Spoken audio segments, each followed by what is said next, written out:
کہ جگہ جگہ پہ میں کر کے حسین کا ماتم، جگہ جگہ پہ میں کر کے حسین کا ماتم مسافرت کو بھی اپنا وطن بنا لوں گا، جگہ جگہ پہ میں کر کے حسین کا ماتم مسافرت کو بھی اپنا وطن بنا لوں گا۔ تو فرشتے نوحہ پڑھیں گے میں کروں گا ماتم، لحد میں جا کے بھی میں انجمن بنا لوں گا۔ فرشتے نوحہ پڑھیں گے میں کروں گا ماتم، لحد میں جا کے بھی میں انجمن بنا لوں گا۔ چار استاد محترم کے زندگی کے زندہ دل جذبات دیتے ہیں ہمیں، زندگی کے زندہ دل جذبات دیتے ہیں ہمیں، ہر قدم پہ علم کی سوغات دیتے ہیں ہمیں، زندگی کے زندہ دل جذبات دیتے ہیں ہمیں، ہر قدم پہ علم کی سوغات دیتے ہیں ہمیں۔ تو داد دینے کے لیے مجلس میں جب اٹھتے ہیں ہاتھ، ایسا لگتا ہے علی خیرات دیتے ہیں ہمیں۔ داد دینے کے لیے مجلس میں جب اٹھتے ہیں ہاتھ، ایسا لگتا ہے علی خیرات دیتے ہیں ہمیں۔ آئیے انہیں اشعار کے ساتھ آج جناب خطیب اہل بیت جناب مولانا سید علی رضوان صاحب کی خدمت میں کروائیں اور اپنے بیان سے سامعین کو محظوظ فرمائیں۔ ان کے استقبال میں ایک بار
لا حول ولا قوة إلا بالله العلي العظيم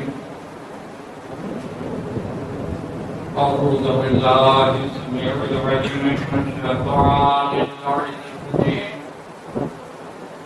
بسم الله الرحمن الرحيم الحمد لله رب العالمين والصلاة والسلام على سيد الأولين والآخرين خير المبشرين والمنذرين أفضل المخلوقين في عالم التكوين أبي القاسم محمد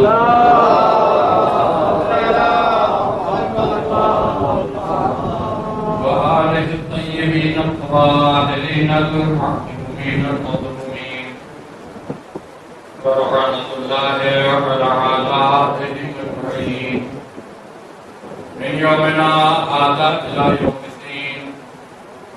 أما بعد فقد قال الله تبارك وتعالى في كتابه المبين وهو أصدق الشاهدين. بسم الله الرحمن الرحيم إذا جاء نصر الله والفتح ورأيت الناس يدخلون في دين الله أفواجا فسبح بحمد ربك واستغفره إنه كان توابا. صلوات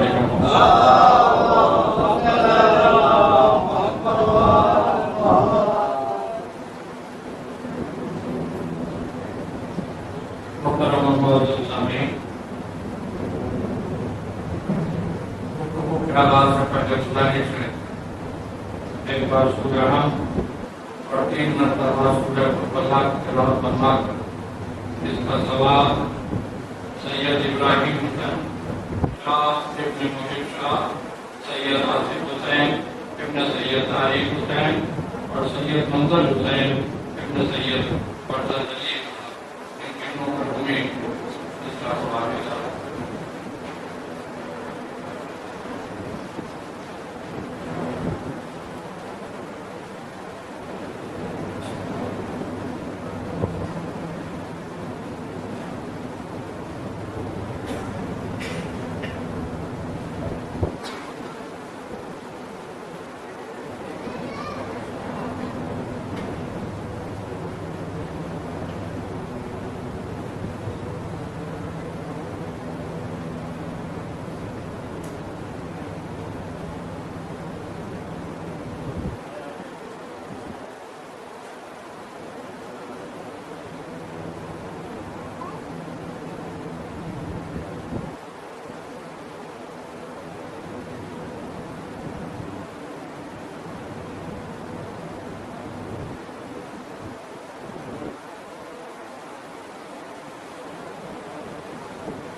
کافی عرصے کے بعد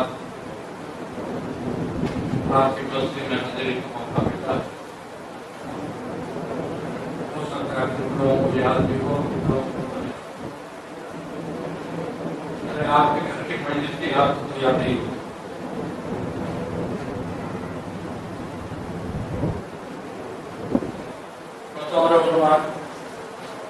قرآن مجید کا ایک چھوٹا سا سورہ ہے جسے سورہ نصر کے نام سے جانا جاتا ہے۔ اسی سورہ کو عنوان خاطر قرار دے کر میں نے اس کی تلاوت کا شرف حاصل کیا۔ اس پورے سورے میں پروردگار اپنے حبیب سرکار دو عالم سے مخاطب ہے اور انہیں یہ یقین دلا رہا ہے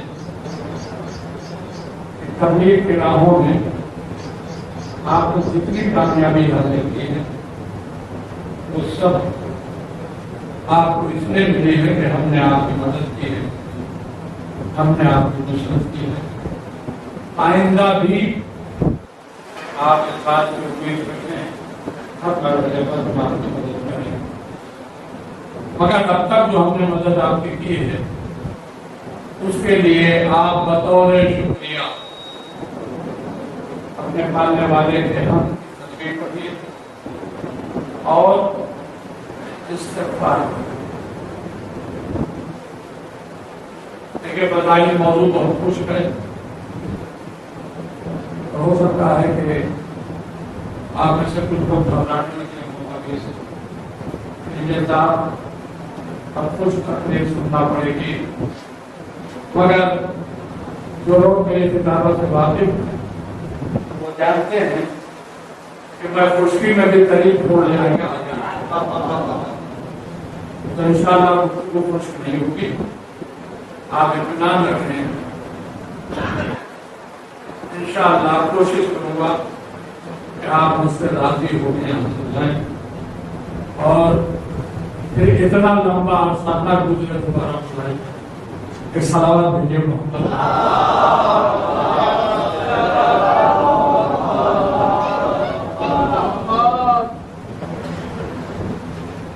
مجھے جو گفتگو کرنی ہے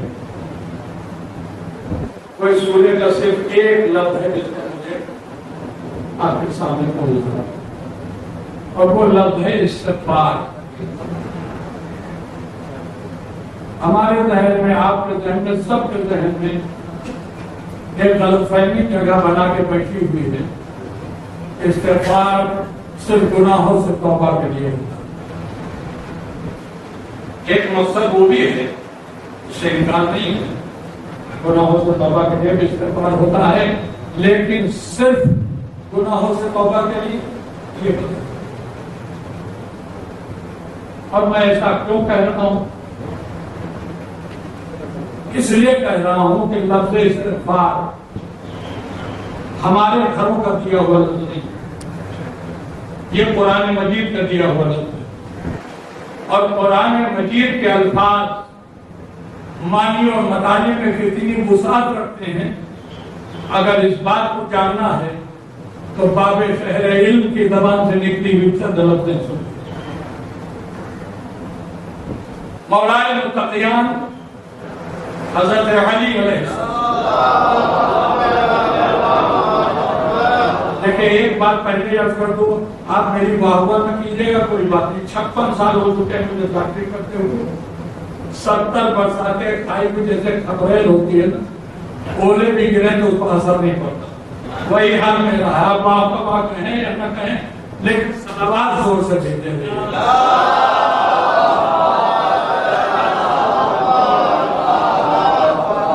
مولا علی ارشاد فرماتے ہیں قرآن مجید کے ہر لفظ کے 70 واضح معنی ہے اور 70 پوشیدہ معنی. کتنے ہو گئے؟ بولیے. 140. ابھی حساب آسان ہے لیکن مولا کی گفتگو جب ختم ہوگی تو حساب آسان نہیں ہے. کا ہر لفظ کے 70 واضح معنی ہے، 70 پوشیدہ معنی ہے. پھر ہر واضح معنی کی 70,000 وضاحتیں ہیں اور ہر پوشیدہ معنی کی 70,000 وضاحتیں ہیں. اب ہو کسی مائی کے لال میں تو دم تو جوڑ کے بتائے کہ ایک لفظ کے کتنے مفہوم ہو گئے. ہو گئے نا؟ کبھی استغفار بھی تو انہی قرآن کے الفاظ میں سے ایک لفظ ہے.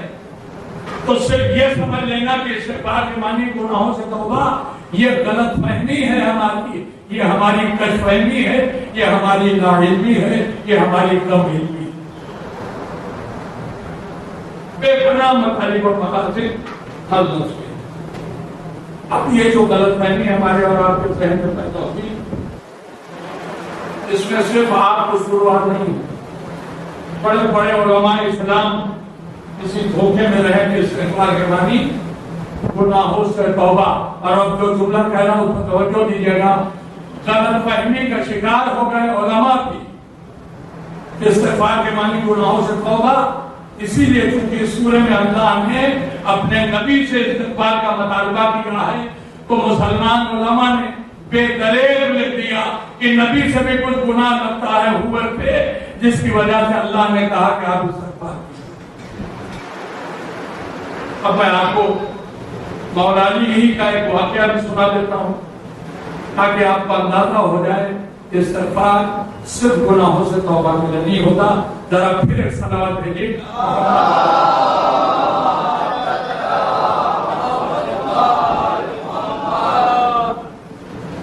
5 منٹ سے صبر کرنے کی ضرورت ہے اور اس کے بعد انشاءاللہ میں اپنی راہ پر آ جاؤں.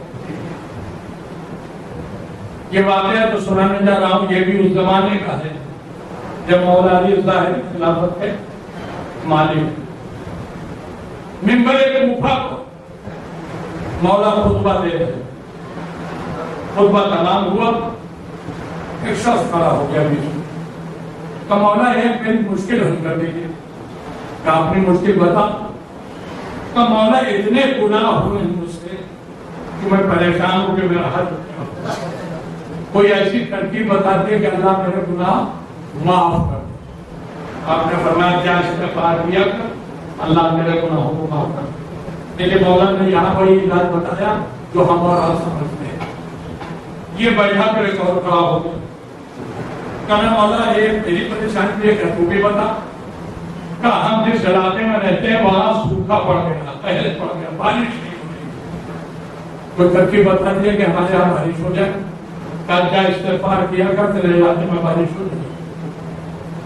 یہ بیٹھا تو ایک اور کھڑا ہو گیا. مولا ایک میری پریشانی پہ رکھ کے تو بتا. کہ دنیا کی ساری دولتیں اللہ نے ہمیں دی، ایک دولت اولاد سے پہلے کوئی دعا ایسی بتا دے جسے ہم پڑھا کریں اللہ ہمیں صاحب اولاد کر دے. کل کیا استغفار کیا کر اللہ تجھے کثرت سے اولاد دے. یہ بیٹھا ایک اور کھڑا ہو گیا. کہ مولا ایک مسئلہ میرا بھی حل کر دے گا، تو بھی بتا۔ کہ اتنا غریب ہوں کہ 2 وقت کی روٹی بھی سکون سے نہیں ملتی، رزق میں اضافے کے لیے کوئی ترکیب بتا دی، جا استغفار کیا کر، اللہ تیرے رزق میں اضافہ کر دے۔ سن رہے نا، مختلف مسئلے آ رہے ہیں، علی کے پاس ایک جواب، جاؤ استغفار کرو تو پورا مسئلہ حل ہو جائے گا۔ یہ بیٹھا ایک اور پتہ ہو گیا کہ مولا ایک پریشانی میری بھی ہے، تو بھی بتا۔ کہ مولا ایک کھجور کا باغ لگ گیا، سوچا تھا جو کھجوریں پیدا ہوں گی انہیں کو بیچ کے اپنے بال بچوں کو جگا لوں گا، موسم کی ایسی مار پڑی کہ پورا باغ جل کے کھا۔ اب میرے پاس روزی کا کوئی طریقہ نہیں، پتا ایک والا میں کیا کروں؟ جا استغفار کیا کر، تیرا ایک باغ جلا ہے، اللہ تجھے کئی باغوں کا مالک بنا دے۔ یہ بیٹھا تو ایک اور کھڑا ہو گیا کہ مولا ایک میرا مسئلہ بھی حل کر دے گا، تو بھی بتا۔ کہ ہم جس بستی میں رہتے ہیں وہاں کھیتوں اور باغوں کی سینچائی کے لیے پانی کا کوئی سسٹم نہیں۔ ہم بستی والوں نے بڑی محنت کر کے ایک نہر کھود کر دریا سے پانی اپنی بستی تک پہنچایا، مگر نہ جانے کیا ہوا، ہماری نہر سوکھ گئی، اب پانی آ ہی نہیں۔ اب دوبارہ ہمت نہیں کہ پھر سے نہر کھودیں، مولا کوئی ایسی ترکیب بتا دے دوسری نہر میں پھر سے پانی آ جائے۔ کا جا استغفار کیا کر، تیری نہر میں پانی آ جائے۔ سن لیا آپ نے؟ اسی بز میں اگر تاریخ کا کہنا پہچانا، عبداللہ ابن عباس سب جانتے ہیں، مولا علی کے چچیرے بھائی بھی ہیں، مولا کے شاگرد بھی ہیں، قرآن انہیں مولا علی نے پڑھایا، قرآن سمجھایا انہیں علی نے، یہ کھڑے ہو گئے۔ مولا ایک بات سمجھ نہیں آئی، اتنے لوگوں نے آپ سے سوال کی، آپ نے سب ایک ہی حل بتا دی۔ مولا نے پڑھا، ابن عباس کا چہرہ دیکھا اور کہا ابن عباس لگتا ہے تمہاری سمجھ میں قرآن نہیں آیا۔ کیا کہا؟ سمجھانے والے خود ہیں، اور کہہ رہے ابن عباس لگتا ہے تمہاری سمجھ میں قرآن نہیں آیا۔ کہ مولا یہ آپ کہہ رہے آپ ہی نے تو مجھے پڑھایا قرآن، کہ ہم نے پڑھا تو دیا ہے مگر تمہاری سمجھ میں نہیں آیا۔ کہ مولا یہ آپ کی بنیاد پہ ہے، کہ تمہارا سوال بتا رہا ہے کہ قرآن تمہارے ذہن میں نہیں۔ کہ مولا وہ کیسے؟ کہ ہم نے جتنے جواب دیے ہیں یہ سب قرآن میں۔ کہ مولا یہ سب قرآن میں، کہاں سنو صلوات بھیجیے محمد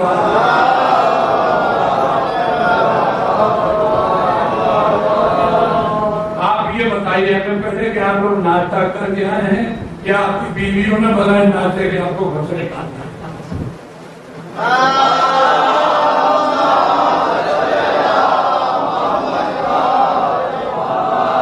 دیکھیے اتنا ذہن میں رکھے، جتنا ہم یاد کرتے ہیں اتنا سنائے بغیر ہم اتریں گے۔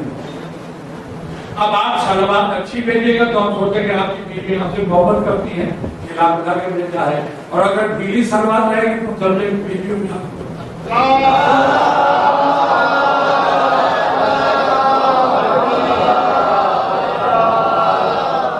کم سے کم اتنی ضرورت ہو۔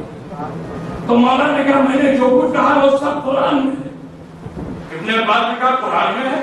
کہا سنو، جب اللہ نے نوح کو نبوت کی ذمہ داریاں دے کر بھیجا، نوح اپنی قوم کے درمیان میں آئے تو انہوں نے قوم والوں سے خطاب کر کے کہا بسم اللہ الرحمن الرحیم استغفروا ربکم انہ کان غفارا ویرسل السماء علیکم مدرارا ویمددکم باموال وبنین ویجعل لکم جنات ویجعل لکم انہارا۔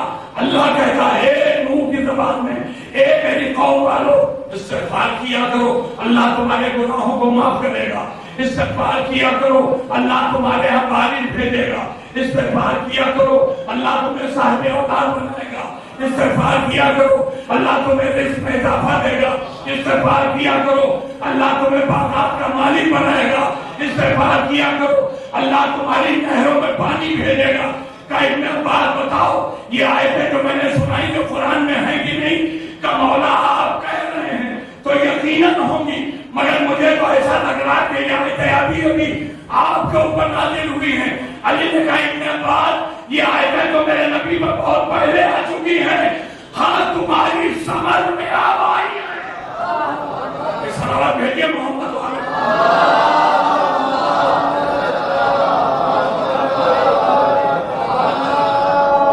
یہ آیتیں تو میرے نبی کو بہت پہلے آ چکی, تمہاری سمجھ میں آ رہی. اب ایک بات یہاں پر کہنا, مولانا جی جسے اپنا شاگرد بنا ہے اس کی صلاحیت میں کوئی کمی ہو سکتی نہیں ہو سکتی, اور جسے مولا پڑھا دے اس کا علم میں کوئی کمی ہو سکتی نہیں ہو سکتی. ابن عباس علی کے شاگرد, ابن عباس کو علی نے پڑھایا بھی, تو شاگرد بھی ہیں ان کے, پڑھایا بھی علی نے. اس کے باوجود خود علی کہے تمہاری سمجھ میں قرآن نہیں آیا. کیا سنا آپ چاہیے تو اگلا جملہ کہو, خود پڑھایا ہے, خود شاگرد بنایا ہے, اس کے بعد خود ہی کہہ رہے کہ قرآن تمہاری سمجھ میں نہیں آیا. تو میں ایک بات کہتا ہوں کہ وہ قرآن جو علی کے پڑھانے کے بعد ابن عباس کی سمجھ میں نہ آیا ہو, وہ قرآن علی بغیر مسلمانوں کے لیے کافی کیسے ہوگا؟ سلام ہے محمد.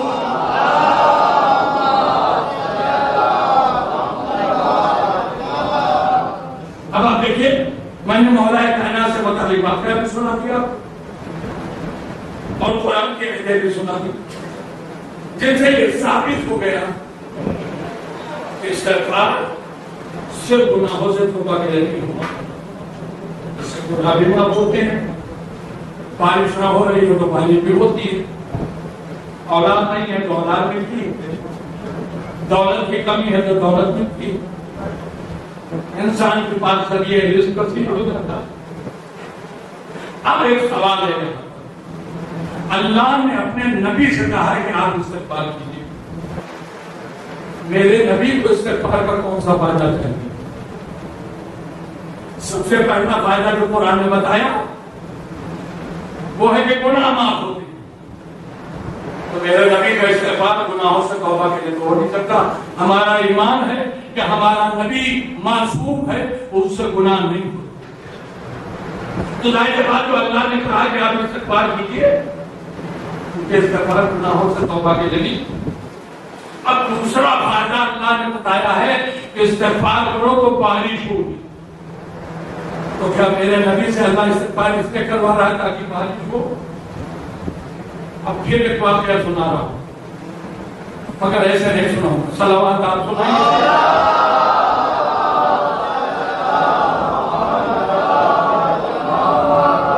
میرے نبی کی عمر تھی فقط 3 سال. مکے میں سوکھا پڑا, قحط. جتنے مکے والے تھے وہ سب اپنے بزرگ کے سامنے جا کر کے رو رو کے دعا کرتے ہیں, بارش ہو جائے, بارش ہو جائے. نہیں ہونا تھی, نہیں. جب کسی صورت سے بارش نہیں ہوئی تو یہ کفار جو تھے یہ آئے ابو طالب کے پاس, سنا ہے نا, اور آنے کے بعد کہنے لگے, لفظوں کو غور کیجیے گا, کہنے ابو طالب ہم تو اپنے خداؤں سے مانگ مانگ کے تھک گئے, نہیں ہونا تھی بارش نہیں, اب آپ کی طرح اپنے خدا سے دعا کر دیجیے. نہیں جا گیا. ارے ذرا کفار کے جملے تو سنیے, ہم اپنے خداؤں سے مانگ مانگ کے تھک گئے, نہیں ہوئی بارش, اب آپ ذرا اپنے خدا سے بھی دعا کر دیجیے. یہ جملے بتا رہے ہیں کہ نہیں کہ اس دور کا کافی بھی جانتا تھا ہمارے خدا اور ہیں, ابو طالب کا خدا اور ہے. سلام کے لیے